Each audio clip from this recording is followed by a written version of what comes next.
Share बाजार, कभी कभी ऐसा लगता है ना कि हम एक तूफान में फंस गए हैं। चारों तरफ शोर, समझ ही नहीं आता कि कहाँ जाएं। 2008 का बबल याद है? वो हमें दिखाता है कि कैसे ये शोर बड़े बड़े इन्वेस्टर्स को भी गुमराह कर सकता है। अब ये सुनिए, निराशा के दौर में खरीदो जब सड़कों पर खून बह रहा हो। सुनने में थोड़ा डरावना लगता है ना? पर सच कहूं तो वैल्यू इन्वेस्टिंग का पूरा फलसफा, उसकी पूरी सोच इसी एक लाइन में छिपी है।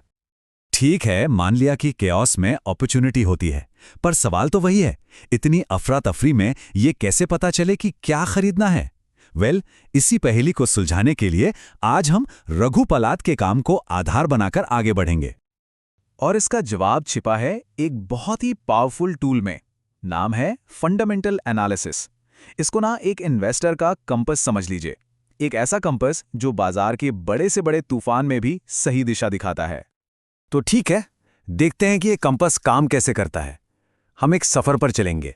सबसे पहले मार्केट की जो हाइप है उससे बाहर निकलेंगे, फिर देश के इकोनॉमिक मौसम का मिजाज समझेंगे, वहां से आगे बढ़कर एक अच्छी ग्रोथ वाली इंडस्ट्री ढूंढेंगे, उसके बाद किसी एक कंपनी का पूरा हेल्थ चेकअप करेंगे, उसकी असली कीमत निकालेंगे और आखिर में इन सब चीजों को एक सिंपल 7 स्टेप चेकलिस्ट में बांध देंगे। तो सबसे पहला काम, बाजार में जो हॉट टिप्स और अफवाहें उड़ती रहती हैं ना, उन्हें साइड में रखना है। हमें एक ऐसा सिस्टम बनाना है जो सिर्फ और सिर्फ लॉजिक और फैक्ट्स पर चले। तो कोई भी स्टॉक चुनने से पहले पहला कदम है मौसम का हाल जानना। नहीं, आसमान का नहीं, बल्कि देश की इकोनॉमी का। हम अपनी शुरुआत बिल्कुल टॉप से कर रहे हैं, एक माइक्रो व्यू से। मतलब पहले पूरी अर्थव्यवस्था की बड़ी तस्वीर देखेंगे। यही हमारे पूरे एनालिसिस की नींव है, इसका बेस है। अब ये जो फैक्टर्स है ना, जीडीपी, इन्फ्लेशन, इंटरेस्ट रेट्स, ये सब मिलकर एक माहौल तैयार करते हैं। मतलब ये तय करते हैं कि कौन से सेक्टर अच्छा परफॉर्म कर सकते हैं और कौन से नहीं। सोचिए, आरबीआई ने ब्याज दरें कम की तो क्या होगा? होम लोन, कार लोन सस्ते हो जाएंगे। नतीजा, रियल एस्टेट और ऑटो सेक्टर में जान आ सकती है ना? तो ये मैक्रो फैक्टर्स हमें बताते हैं कि हवा किस तरफ गह रही है। और यहीं पर एक बहुत मजेदार चीज सामने आती है, बिजनेस साइकिल। ये हमें इन्वेस्टमेंट की टाइमिंग का एक सीक्रेट बताती है। सबसे बेहतरीन मौके अक्सर डिप्रेशन के ठीक बाद, यानी रिकवरी फेज में मिलते हैं, जब मायूसी धीरे धीरे खत्म हो रही होती है और उम्मीद की एक नई किरण दिखती है। तो हमें बड़ी तस्वीर यानी इकोनॉमी का अंदाजा हो गया। अब क्या? अब हम फनल में एक लेवल नीचे उतरेंगे, जूम इन करेंगे और एक ऐसी इंडस्ट्री ढूंढेंगे जिसमें ग्रोथ का दम हो। तो मैक्रो से अब हम आ गए हैं सेक्टर पर। हम अपना फोकस थोड़ा और नैरो कर रहे हैं ताकि सही प्लेइंग फील्ड चुन सकें। और यहां पर दो तरह की इंडस्ट्रीज को समझना बहुत जरूरी है। एक होती हैं साइक्लिकल इंडस्ट्रीज, जैसे ऑटो, आईटी। ये इकोनॉमी की लहरों के साथ ऊपर नीचे होती हैं। और दूसरी होती हैं डिफेंसिव इंडस्ट्रीज, जैसे कि एफएमसीजी या फार्मा। इकोनॉमी चाहे जैसी भी हो, इनकी जरूरत हमेशा बनी रहती है।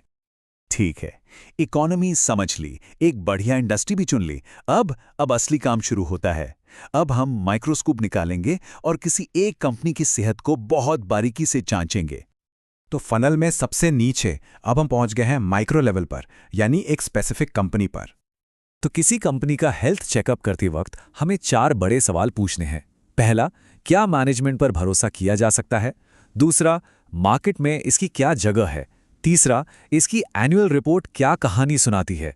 और चौथा और सबसे जरूरी, क्या इसके नंबर्स, इसके फाइनेंशियल्स मजबूत हैं? देखिए, एक बात गांठ बांध लेनी चाहिए, जहाज कितना भी शानदार क्यों न हो, अगर उसका कैप्टन ही ठीक नहीं है तो वो डूब सकता है। इसीलिए मैनेजमेंट की क्वालिटी को परखना हमारा पहला और सबसे जरूरी काम है। अब आते हैं नंबर्स पर। सबसे पहला नंबर है आरओई, यानी रिटर्न ऑन इक्विटी। ये बस ये बताता है कि शेयर होल्डर्स के पैसे पर कंपनी कितना मुनाफा कमा रही है। अगर ये 20% से ज्यादा है तो ये एक बहुत अच्छा साइन है। दूसरा जरूरी number, debt to equity ratio, यानी कंपनी पर कर्ज का बोझ कितना है। याद रखिए, ज्यादा कर्ज मतलब ज्यादा रिस्क, खासकर जब इकोनॉमी में मुश्किल वक्त चल रहा हो। और तीसरा नंबर है करंट रेशियो। इसे कंपनी की शॉर्ट टर्म फाइनेंशियल फिटनेस का टेस्ट समझिए। क्या कंपनी के पास अपने छोटे मोटे 1 साल के अंदर के खर्चे चुकाने के लिए पर्याप्त पैसा है? ये हमें यही बताता है। तो इकोनॉमी देख ली, इंडस्ट्री चुन ली, कंपनी की हेल्थ भी चेक कर ली। इतनी सारी जासूसी के बाद अब हम उस सबसे बड़े सवाल पर आते हैं जिसके लिए ये सब किया।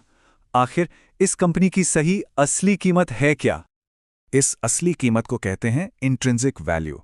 ये वो वैल्यू है जो कंपनी की अपनी कमाई और ताकत से बनती है। इसका मार्केट में चल रहे शेयर प्राइस से कोई लेना देना नहीं। यही हमारा ट्रू नॉर्थ है, हमारा असली बेंचमार्क। और यहीं पर आता है एक बहुत जरूरी कॉन्सेप्ट, मार्जिन ऑफ सेफ्टी। मतलब हम तभी खरीदेंगे जब मार्केट प्राइस हमारी निकाली हुई असली कीमत से कम 25 से 30% नीचे हो। ये हमारा सेफ्टी नेट है, एक तरह का डिस्काउंट जो हमें किसी भी गलती या बुरे वक्त से बचाता है।